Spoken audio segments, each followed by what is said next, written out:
sometimes I ask myself why they want Israel so much. And it's only fair that Israel will have one country for themselves, that they don't need to share it with anyone. Separation, both physically and socially, has made it harder for the two sides to see each other's perspective. The understanding of what's going on here is relatively low because Israelis don't have to feel like they understand what's going on here because there's no really incentive or pressure for them to do it. It involves a sort of an air of tranquility here in Tel Aviv, but a lot of violence, sometimes explicit and sometimes more hidden in the West Bank and in Gaza. So when Israel say there is a sort of status quo and normality, in Israel there's normality, and for the Palestinians there's a constant war. Gaza is surrounded by a military blockade and cut off from the West Bank. The conflict here is much closer to war. I think the humanitarian situation in Gaza has to be addressed. The people of Gaza have no hope if they can't even get clean water at this point. If the border closures are so tight that it is impossible for reconstruction and humanitarian efforts to take place, then that is not going to be a recipe for Israel's long-term security or a constructive peace track to move forward. So all these things are going to have to come together.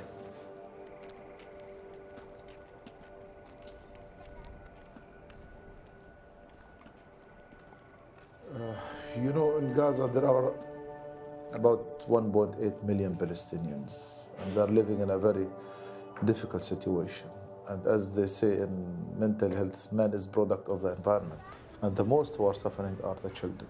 We estimate that about maybe 15 to 20% of Palestinian children are traumatized in a way that they need special intervention. I remember a case in the area of eastern Gaza, a boy who lost his house by Israeli shelling.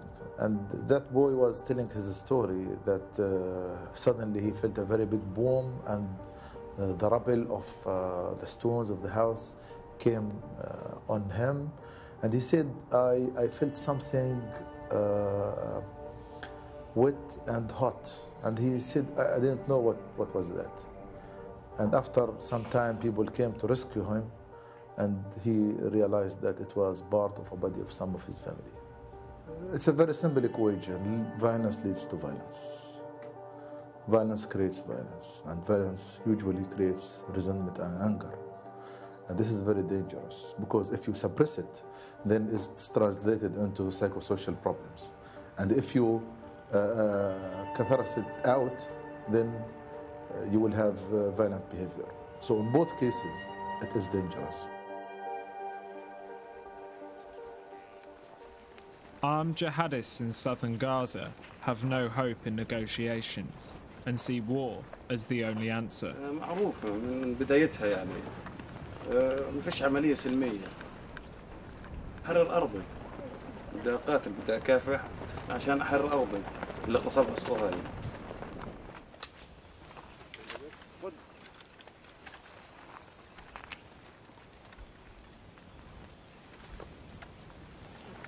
رفيقات من كتاب المقاومة الوطنية، الجناح العسكري كتاب الجبهة الديمقراطية. هلا صار سلام وأقوى كثير، صار المفاوضات، صار الإشي زي ما هو، ما حققتش أي إشي. Is she prepared that this armed struggle could make her a martyr? مستعدين للشهادة، يعني فداء الوطن وفداء تحرير فلسطين. How hard would it be for them to attack Israel, do a suicide bomb?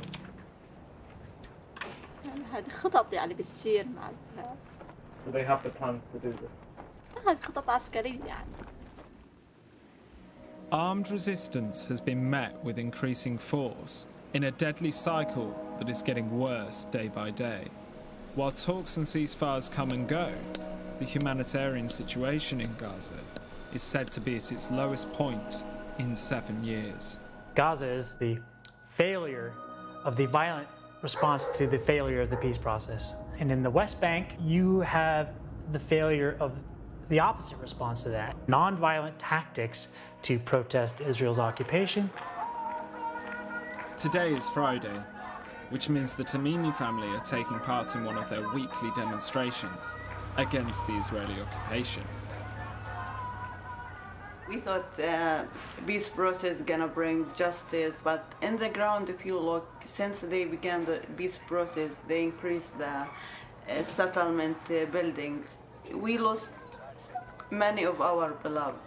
We are just human asking for humanity. That's why we are protesting. Being a Palestinian, that means you have to pay a price. Just for being Palestinian, you are the enemy. If you are a child, a woman, elders, doesn't matter. That's why we began to let children participate in the protest. We want to teach them a lesson that this is your land, this is your right, and you have to fight for these things. Manal's youngest son, Sama, has been watching the protest from a safe distance. But as his family approach Israeli soldiers, he decides it's time to leave.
The shooting stops as quickly as it began. Although today's protest was against the Israeli occupation, for many Palestinians, there is a growing frustration against their own government. This is a very difficult situation to understand. You have people that are fighting the occupation, that want to have this all kind of blow up into a head and reprogram the system and get their rights. Their first roadblock in this whole progression and struggle are the exact people that provide their livelihood. Because the PA functions as an intermediary for the Israelis. Effectively, it's an arm of the Israeli occupation. Nabi Saleh is on the front lines and they've got no water, and yet in Ramallah, they have a pool that has a waterfall and a swim-up bar. Ramallah is only 20 minutes away from the Tamimis, but like Tel Aviv, it is a bubble where the conflict feels distant. For Abdel Nasser, life here is much easier than in many parts of the West Bank, and indeed Gaza.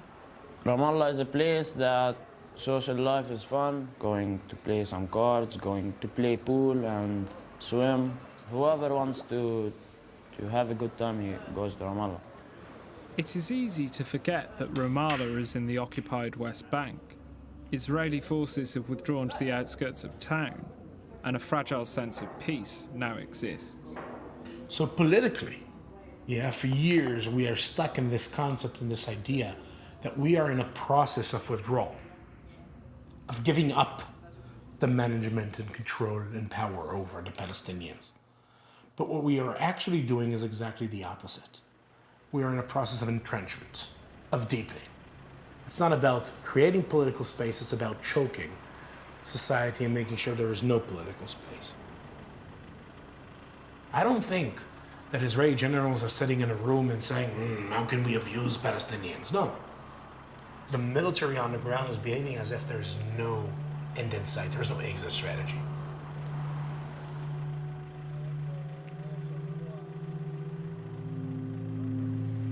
This is a concept of absolute security. This is a concept of a zero-sum game. This is a concept that says that the only way we will be secure is if we will control. all the time, everywhere, everyone. Between the river and the sea, there is a room for one sovereign power. It's either us or them. It better be us. This concept that Palestinians forever will agree to live under us, that we will bring the Palestinian people as a whole to surrender, that is a crazy concept. People who shape this place see a two-state solution as a threat to the country. So yeah, we are willing to negotiate, but at the end of the day, we must be in control. And that is the concept that will destroy us both.